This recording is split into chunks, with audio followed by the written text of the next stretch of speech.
Well, day 2 of training camp. I'm Fitzgerald Jim Barnett, getting ready for the Warriors and the countdown to Halloween night in Phoenix in the beginning of the season. But we're going to talk about a word that we don't use, Jim, very often with the Warriors and haven't in recent years. Bigs. Big human beings. Large people. The Warriors have been, unfortunately, such a poor rebounding team the last several years. Let's start with having a true center, Jim, and what Andrew Bogut would mean to this basketball team. Well, that's the whole key.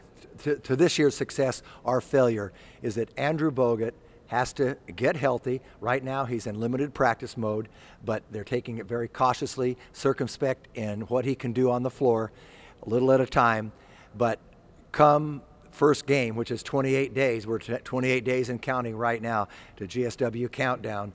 I wore the t-shirt today, and he's got to be ready. Now, can he on opening night give you 15 to 20 minutes? I'd be very happy if he could give you 20 minutes of action on opening night, almost a month away, where he could play at 100% capacity. If he can't do that, I don't know how the Warriors, what kind of start they're going to get off to, but the season and the success of this team and how far they can go to make a dent into the playoffs, into the playoff run, I should say, depends on Andrew Bogut. Now, let's assume that he's going to be healthy, and within, a week or two after the start of the season, he can give you 30, 32 minutes a night. This is a vastly different team because you have someone in the middle who can rebound the ball, who's going to take pressure off David Lee in all of those instances. He can cover up for guards' mistakes defensively. He's a great shot blocker. He's a terrific passer. He's going to score for you too, but you've got tremendous shooters on the perimeter on this team, and the ball goes inside, and it makes it such an easier game for everyone else. He's the real key. And if you look at Andrew Bogut, the Warriors don't need him to do anything he hasn't done before. 3 double-double years in a row. Only Zach Randolph and Dwight Howard able to do that in the league. He's led the league in block shots, and he's been all-NBA first team, second team, third team in terms he was the third-team center already. So if you look at Bogut, go back to playing with Nate Thurmond. What does it mean to have a shot blocker, a guy leading your defense who's 7 feet tall? It just gives you the luxury of knowing that he's always there for you in the post. And when you're in trouble, you can always find him offensively and throw him the ball, and he can make things happen.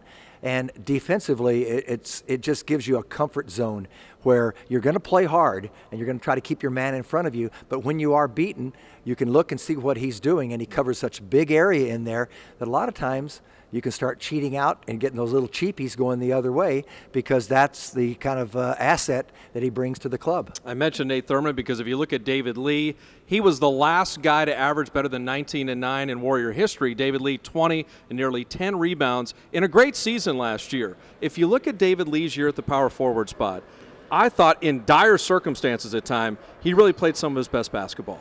David Lee had been criticized by some for getting the big contract, and that, he got numbers, but there was no substance there. I think he disproved all of that last year, that he was a gamer. He played hurt at the end of the year. He gutted it out. He played many nights, over 45 minutes, where he played center again. Mm-hmm. He fought the big guys in the West and the East. He just did a terrific job. And what I was really impressed with about David Lee, because it's difficult to average 20 points a game in this league, and he did it under extreme difficult circumstances where he was the only big man in the game and playing a lot of minutes. He showed me a variety of ways to score. He can put the ball in the basket with consistency. And that's what he really showed me last year. And yes, he's going to get rebounds for you. He's not, a lockdown stop defender. Mm-hmm. But he knows that, and he knows who he is. But he's also a terrific passer and a very willing passer. So I think that tandem of Andrew Bogut and David Lee is really going to play out very well this year. And it's just, on paper, you just like everything you see at every position. And, we talked about the guards yesterday, but they're so deep at every position as well. We had an opportunity to ask David Lee how he thought Andrew Bogut and Lee would play together, and in fact, Andrew Bogut's impact on David Lee's game. Makes my job a lot easier, that's for sure. He's, a true center next to me in the paint, and he's a guy that I think offensively we're going to feed well off one another because we can both pass the ball and both score as well. And he's just a blue-collar, hard-working guy, and I feel I'm the same way, and I think we're going to complement each other very well. So Bogut and Lee, in terms of the bigs, that'll be the starting 4 or 5. But if you look at depth for the Warriors, you can't have enough bigs. For a team that has struggled to rebound the ball, I think that Carl Landry was one of the really under-the-radar signings, Jim, because we've seen him for years as a backup four. Right. You can throw the ball to offensively, tough guy, and then just sneaky, nearly an 80% free thrower. That's unusual for a big. Well, you've got to keep him hungry, and he's going to have minutes off the bench. There's no question about that. You want him to get back to the form that he had a couple of years ago, where he was averaging 16 points a game and rebounding the ball. He hurt the Warriors. It seems like he was a nemesis every time the Warriors played against a Carl Landry team. And he knows how to play. He's big around the basket. He's able to run and finish on the break as well. He can rebound. He mixes it up in traffic. He's going to be one of those guys that brings another bit of toughness. We talked about Jarrett Jack yesterday, bringing toughness in the offseason that way.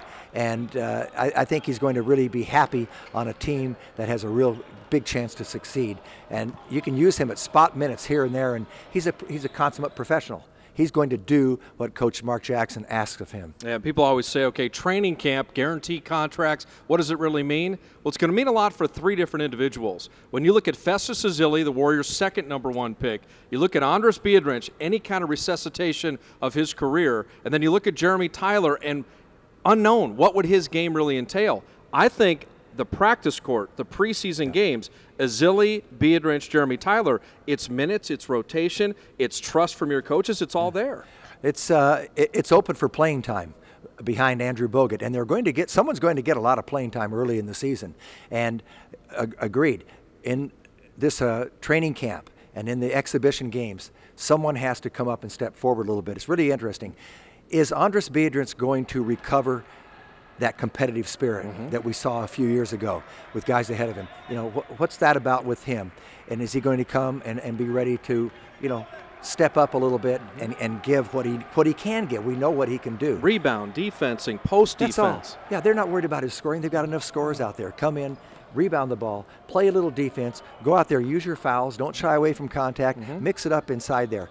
I'm going to save Ezeli for last because I'm intrigued by him. Jeremy Tyler, no one talks about him all summer long. He looks a little bigger, he looks a little stronger. He's obviously more refined. He got a lot of playing time at the end of last season. Maybe a 4 instead of a 5, how would you think? That's what I'm waiting to interview him because I want to ask him, where are you? Are you a 4 or a 5? That's the question for me too. I'm not sure. I think he's more suited for a 5. And he showed a penchant for being able to score last year. Interestingly enough, I think he has to become a better defender and a better rebounder. If he works on those aspects of the game, he can contribute.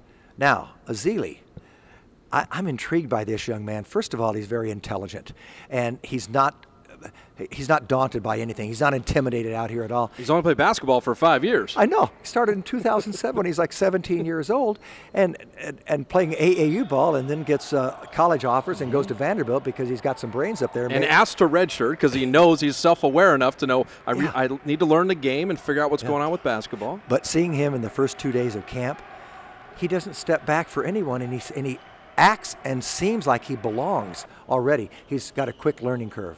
I like him. And you know what? He's big. Someone told me, I'm not sure this is a quote from where it came from, but someone said, when you see Andrew Bogut, how big he is, that he weighs a little more than Andrew Bogut. He knows who he is. He knows he's asked to play defense and rebound the ball. He's the all-time shot block leader at Vanderbilt. He has this maturity about him, which I really like. Here's my prediction. He's going to get a lot of minutes this year. He's going to get a lot of minutes and maybe even early in the season. I just think I have some confidence in him, and there's something about him that he exudes that. The best thing for Warrior fans, if you look at it on day 2 of training camp, Bogut, David Lee, Carl Landry, Festus Ezeli, Andris Biedrins, Jeremy Tyler. A lot of bigs for a team that's lacked size and had problems rebounding the basketball. Big players, big plans, big defensive responsibilities for the bigs on this team on day 3. We'll talk about the wings tomorrow as we keep it going on Warriors TV.